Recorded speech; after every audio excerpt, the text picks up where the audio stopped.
beings now have that north or You are south. anxious to The explore above, the below is merging. of time and Spirit space in light the is universe is commanding. relative. levels of the above void, and to the below is settle merging. beyond in perfect space of ideals and silence limited and And trying to realities. now. settle It's time in to a go space beyond of stillness. The the now physical You space. are aspects of our here reality to into the discover the realms of wonders infinite of awareness the that exists magic Of within the all your of universe. all your energetic energetic parts parts and and dimensions. dimensions. You are an You explorer of are an consciousness, explorer of of time and consciousness, space of in this time and universe, as space well in as this universe, the as depth well of as the in the voids, depth of the beyond void, perfect beyond ideals and perfect ideas limited and limited realities. realities. It is time to go beyond the It is physical aspect time of to our go reality beyond the into physical the aspects realms of of our infinite reality awareness and and exit into the realms of in this universe. that exist Aho. within this universe.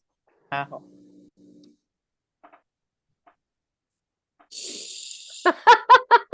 done. Oh, That bravo, was not easy. bravo, bravo, bravo. Más que nada Thanks la for que writing that, Jen. Yesina la que me. So that was sovereignty in unity. That was an example of, all speaking our sovereign galactic signature in unity. I love that. That was beautiful. Well done. It was not easy, hey, to stay on track. You could hear some voices really standing out a bit more than, and then all of a sudden the other ones start singing what's going on. Amazing. That was so fun. I really enjoyed that. Can anyone remember what we actually read? No. I just remember get up, stand up for your right. Don't give up the fight. Don't give up the fight. Amazing. Well, I did not start reading right away because I didn't know where I was supposed to start. And so I was listening for a while, but then when it came to a point when all of you were reading and you got to the next section that says give up, stand up for your right, then I jumped right in there and started reading. Well, But that's a it was beautiful piece of writing, interesting. Martina. Yeah. Again? It was interesting because it showed us how with the background voices that can be distracting, it teaches you how to focus in and pay attention to your own awareness of what you're seeing and reading, and hold on to that focus. That was what I was kind of paying attention to, and that helped me to get down to the very end of it. So that was interesting. Fantastic. Next It's like an energetic test because like you're trying to read, but then there's just the voice of everybody else hitting you. So it's kind of like an energetic soup you're in. You're like, oh man, you got to really, really focus, like Lana said, because I was getting lost because everybody was talking at the same time. I was like, what's going on here? And then when Jen like scrolled down, and then you kind of like, oh shucks, I'm reading here. Where am I again? That happened to me a couple of times. Like I was reading the line and then whoops, it was gone. I'm like, where am I now? I just start somewhere else. Right. And there was at one point where I didn't finish the sentence or the line and it disappeared. And I'm like, okay, where am I gonna start from? I gotta choose a spot and restart again. And it's not easy to keep it, especially when people are reading different places at different times, like keeping it all in the same. Yeah. But that was where the focus comes in again, right? You got to keep focusing on what you're reading, and all the white noise behind that's coming through. You just kind of have to ignore all that and stay focused. And that was a good discipline. Is this revocation based on the Martin sun? And then who did the revocation? I wrote it for the eclipse. Oh, okay, you did. Okay. It's a beautiful piece of writing. I'm going to read it tonight myself before I go to bed. Yeah. So what we've put in there, we I think before you came on, there is, it's not, I don't want to call it advanced or, because that really makes no sense, but it's just another level of sovereignty to remind ourselves where we're at, not go into judgment with it, to make the most of the narrative that we have here, you know, but to call our energies back. And part of the reason why I wrote it was, it was really, there was a couple things that happened, and then I saw the pattern, and I just looked it up. I looked up, you know, how we invested, how the federal governments invest in our birth certificates, or use our energy to invest. Yeah. It's a really cool way of, I never allowed myself to look into it because I thought it was too complicated, but actually it's not. And if you just want to explain to somebody who doesn't want to speak energy or spirituality or anything, or energy harvesting, that is one of the most profound elements of the energy harvesting that we have here, you know, that just shows that everything is upset inside us. Yes. Sometimes I have mentioned to some people about, you know, that when you have the kids, your birthday copy, your birthday certificate, go to the World Bank in London, and they look at me like I'm crazy. It's not, depending how they react, I keep talking, but if not, then I don't say anything. I just laugh. So we are just a bunch of cow, unless that we fight for our freedom. Absolutely. And Get up, stand up. Exactly. So Bobby came in to teach me a little bit with relays, you know. Yeah.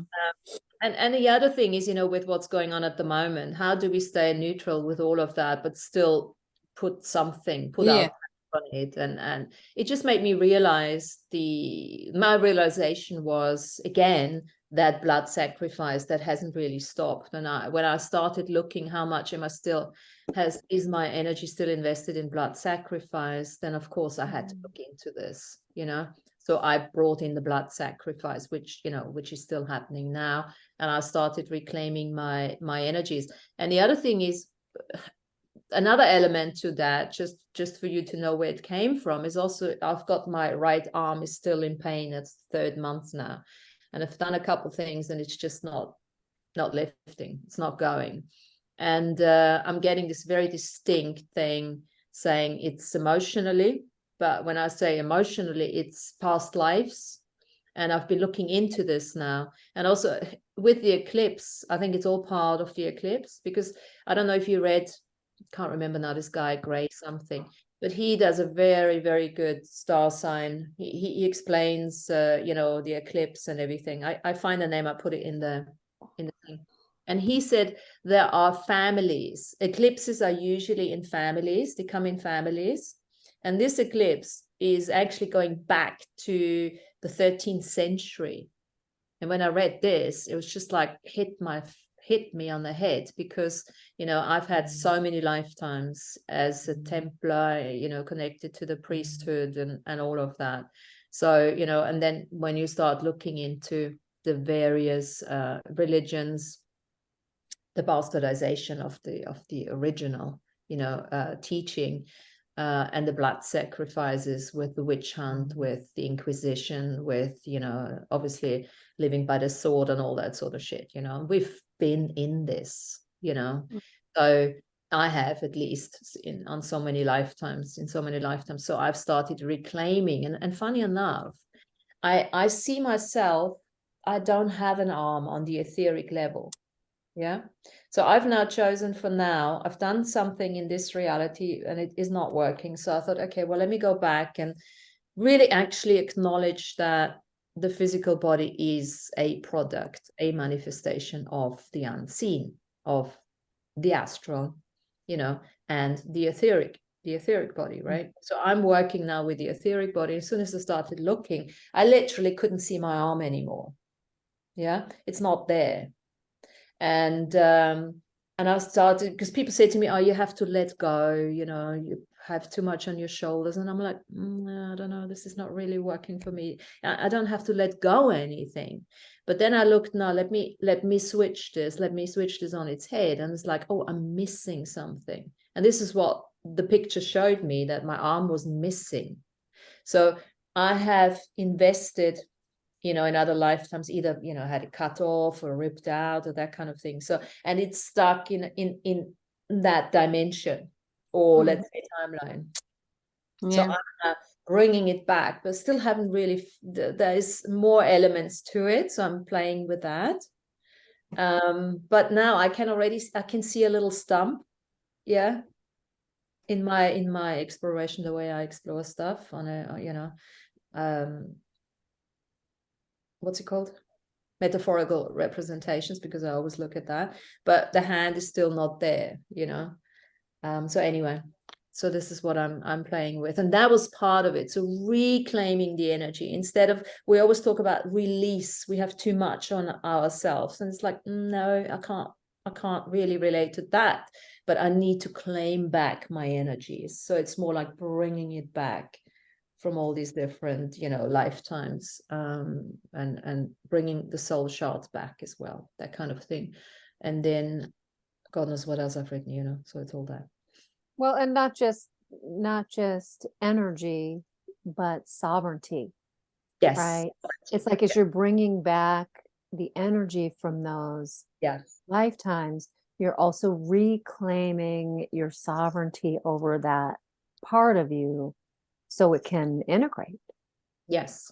Right. And yeah, being in Rome was really interesting for that. And of course, this is the Trevi Fountain, right? So the Trevi Fountain is the end of an aqueduct, but it's also, the legend is that when you throw a coin over your shoulder and it lands in the water, you will come back to Rome.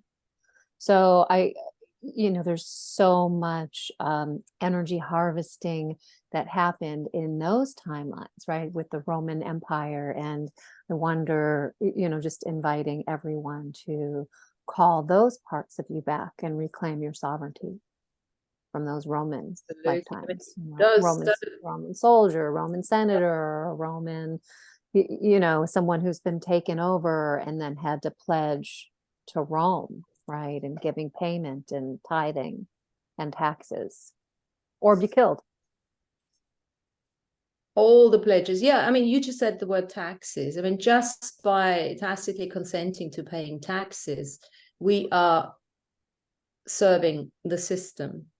We are giving our energy away. And that doesn't mean that we have to stop paying taxes, but just the awareness of it. Awareness of it, and then say, okay, well, I'm still choosing it, because it's, it is what it is at this moment. I don't want to live off grid. I don't want to go through all of this. It's okay, but I know that I'm choosing it. So what else can I do? What else can I add to my life that I can balance that out somehow, and that's probably what we do with our teachings, because we are pointing these things out with our healings that we help people with the empowerment that we are out there. And I just want to say one more thing, because Jen, you mentioned the Ouroboros, and that was also part of this revocation of, it's not a revocation, declaration, sovereignty, because I've always had, coming from a place of abuse, coming from a place of super independence, being a woman. So I've always seen myself as over masculinized, if that's a word, and that was the first part of my life, was in corporate and, all of that, having to be independent or choosing it, making money, all of that. And then obviously I realized, okay, well, there's something I need to balance. I need to bring the feminine back out. So I've done the journey. The next couple of years was very much receiving. I got out of corporate, became a therapist. I had to receive, was no longer financially independent. So that was the journey of the feminine. I'm like, okay, cool, I'm balanced now. All good, right? And then this baby starts talking to me. I was like, no, you're not. No, you're not. So what about the wounded masculine? And I'm like, for God's sake. So this is not a wounded masculine. And this is also, I realized when I wrote the declaration, how strong it was compared to what I have written in the last couple of weeks. It's very strong, because it's the masculine stepping forward again and say, in a neutral perspective, you can still do it, but there is a strong energy of the masculine coming through again, saying, no more wounding of the masculine. You can be, you can be strong, you can be authentic, you can speak your truth, you can do all of that. but no more wounding of the masculine. And it's time to take action again. So I feel, I don't know if you guys feel too, it's more like, I think this whole year, you know, traveling more, going to different places, that it's more the action coming forward, you know. We're being, yes, inward journey always there, but how can we even act? Well, from my point of view on myself, I always say to myself, the challenge of all this looking for my freedom is to know what's going on and still have to be living like a normal life. Like, you know, that's the big challenge. Because that's why so many people get, you know, oh, we have to fight for our right, and then start just evoking, seeing, you know, that then they classify like unseen or no wanted or no wanted or fighting or any kind of stuff, because we cannot change other people, because my own experience. And I experience myself, I always remind myself, my challenge is to know what's going on and still functioning in this crazy reality.